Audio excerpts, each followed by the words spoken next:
Hello, যা গরম পড়েছে ঘরেই টেকা যাচ্ছে না, ঘরেই টিকতে পারছি না। আর ভাবো তো, যারা বাইরে কাজ করছে তাদের অবস্থাটা। আজকে রান্না করব আমি। কি রান্না করব চলো তোমাদের সাথে রেসিপিটা শেয়ার করি। করব হচ্ছে মাছের কালিয়া। তো প্রথমে মাছটা ধুয়ে লবণ হলুদ দিয়ে কিছুক্ষণের জন্য মেখে রেখেছিলাম। তারপর মাছটাকে আমি ভেজে উঠিয়ে নিয়েছিলাম। তো চলো মশলাটাকে রেডি করে নিই। প্রথমে পেঁয়াজটাকে আলাদা করে বেটে রাখবো। এবার মশলা করব আমি।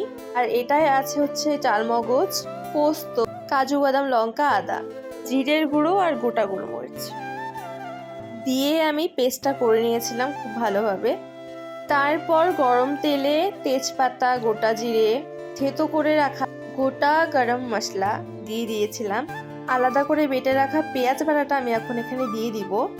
পেঁয়াজ বাটাটা হালকা ফ্রাই হয়ে গেলে পরে যে বাটাটা করেছিলাম সেটা দিয়ে দিয়েছিলাম। দিয়ে কিছুক্ষণ নেড়েছিলাম।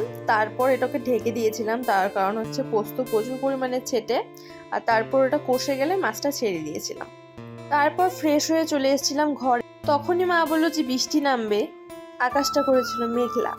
তো মা জামা কাপড়গুলো আমাকে জানলা দিয়ে দিচ্ছিল, বৃষ্টি আসতে পারে তার জন্য। তারপর আমি জামা কাপড়গুলোকে ভাঁজ করে নিচ্ছিলাম।